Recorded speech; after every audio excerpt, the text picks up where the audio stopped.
Shalom, shalom, queridos amigos. Bienvenidos un día más a Israel a Diario. Hoy es jueves 28 de agosto, 4 del mes de Elul en el calendario hebreo. Llevamos 692 días de guerra. Todavía hay 50 rehenes en la franja de Gaza. Y mientras Israel avanza hacia la evacuación de civiles en la ciudad de Gaza y la ampliación de la ofensiva, y en la Casa Blanca se reúnen para definir el día después, las fuerzas de defensa de Israel también operan en el frente norte, en Siria, donde hubo un operativo comando israelí muy cerca de la capital, Damasco.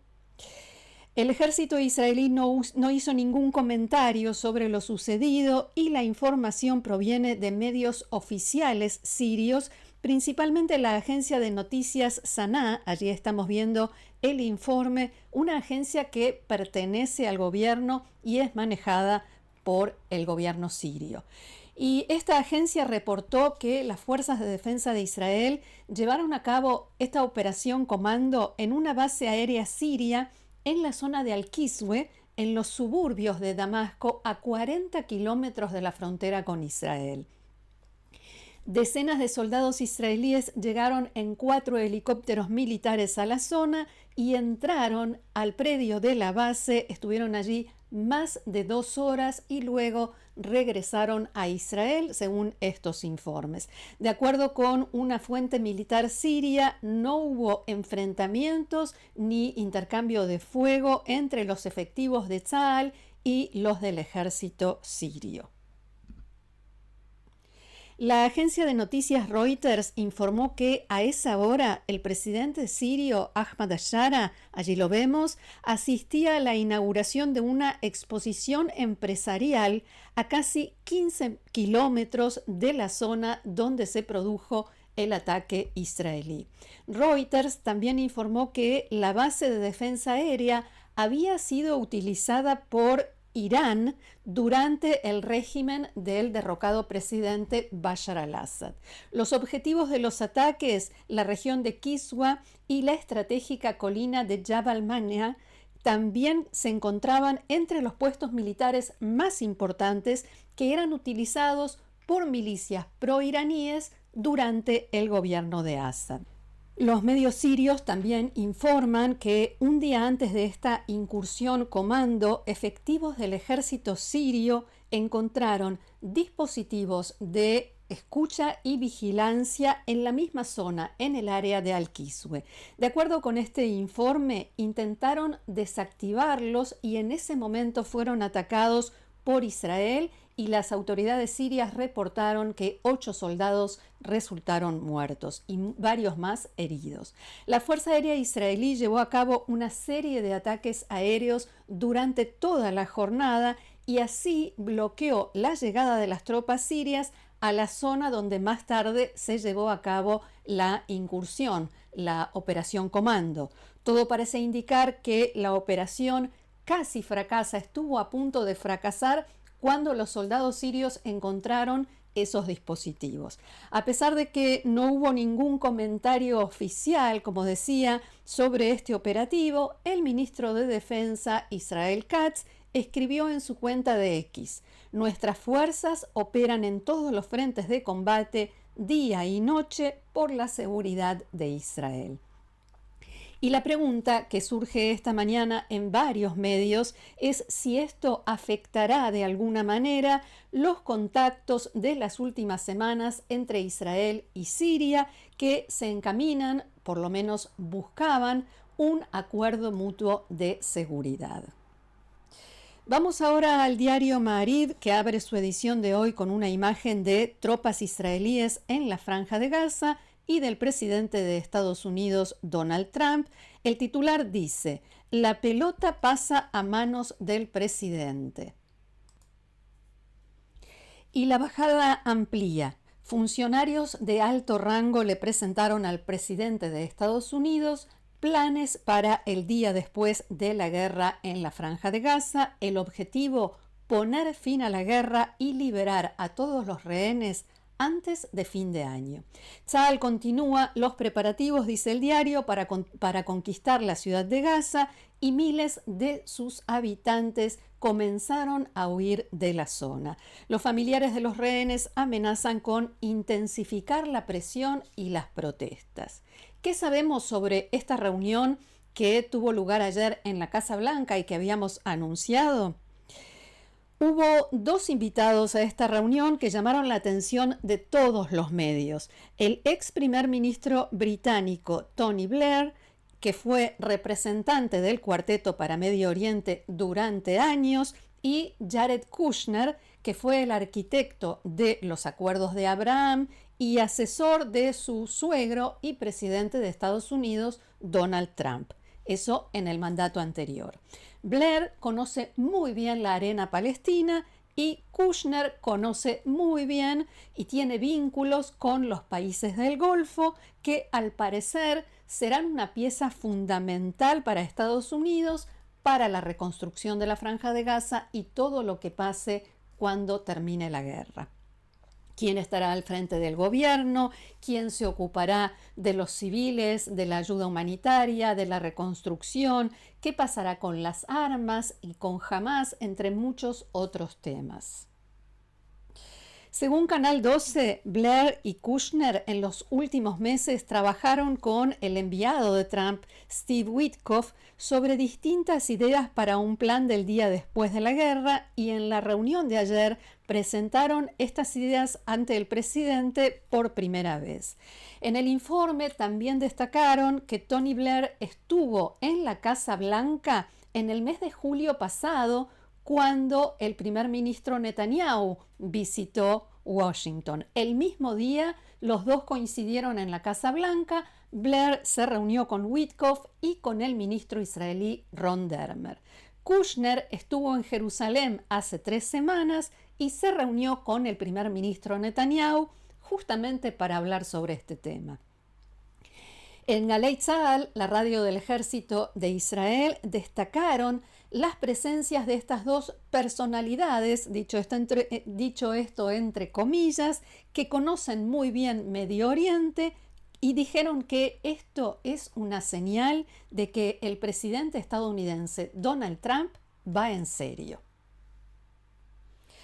El medio norteamericano Axios citó al presidente Trump, que dijo que quiere terminar rápido la guerra. El periodista de Canal 12 y de Axios, Barak Ravid, que lo veíamos recién, citó anoche a un funcionario de alto rango de la Casa Blanca que le dijo, abro comillas, Trump ya no puede ver esta guerra, piensa que es algo terrible, pero al mismo tiempo piensa que no puede frenar la operación israelí en la ciudad de Gaza, incluso si quisiera. Lo que queremos es que los israelíes se apuren y terminen pronto. La pregunta que surge es, ¿qué significa que los israelíes se apuren?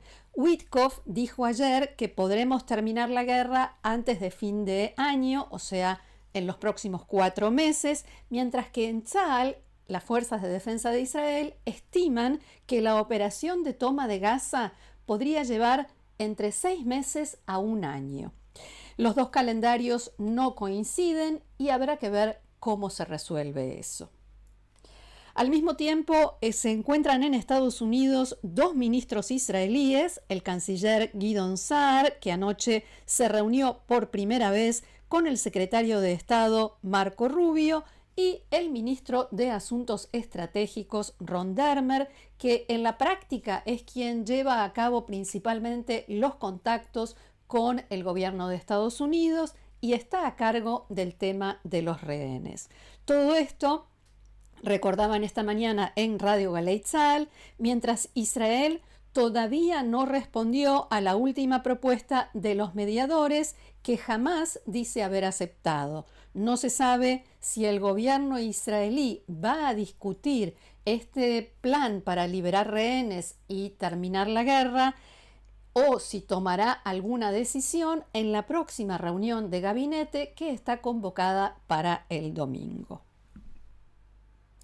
Hablemos ahora de Irán porque en este país comenzó la destrucción de pruebas de desarrollo de armas nucleares en el sitio de Mujda, al norte de Teherán, que fue impactado en los ataques de Tzal durante la guerra en el mes de junio.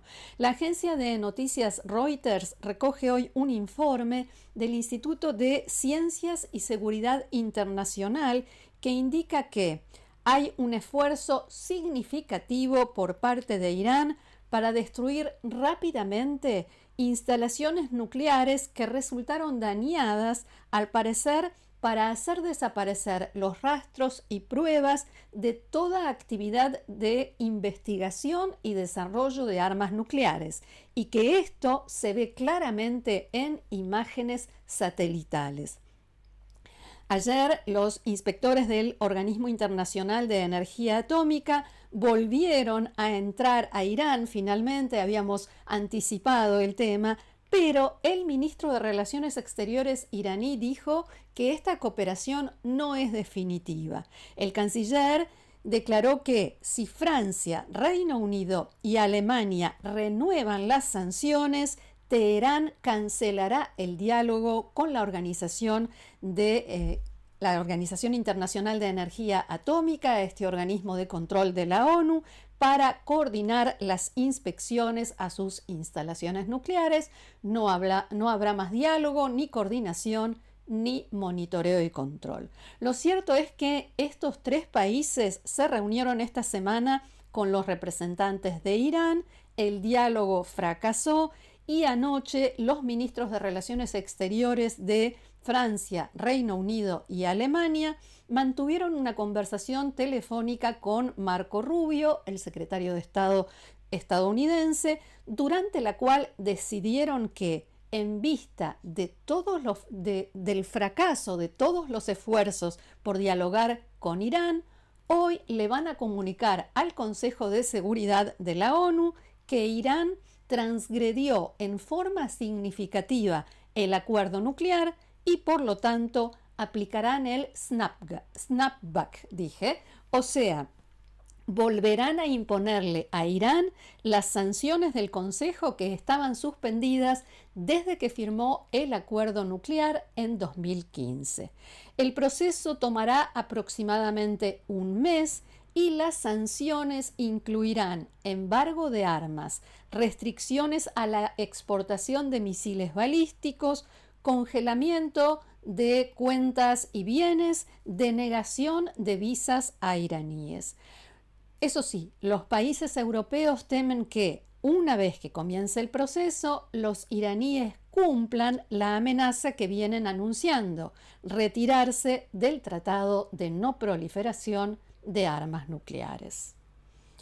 Siguiente imagen, porque nos vamos al Líbano con una noticia sobre el desarme de los campamentos de refugiados palestinos. El canal saudita Al-Hadath informó hoy que el ejército libanés comenzó esta mañana el desarme y la operación de confiscación de armas en los campamentos palestinos, en la mayor operación de este tipo desde la guerra civil en ese país.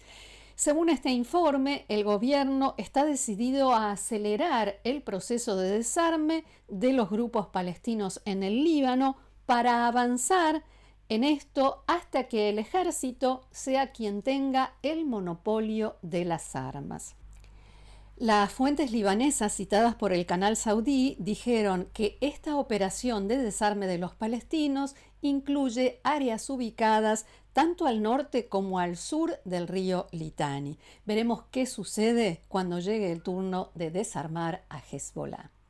Hasta aquí nuestro encuentro de hoy. Muchísimas gracias por haberlo compartido con nosotros una vez más.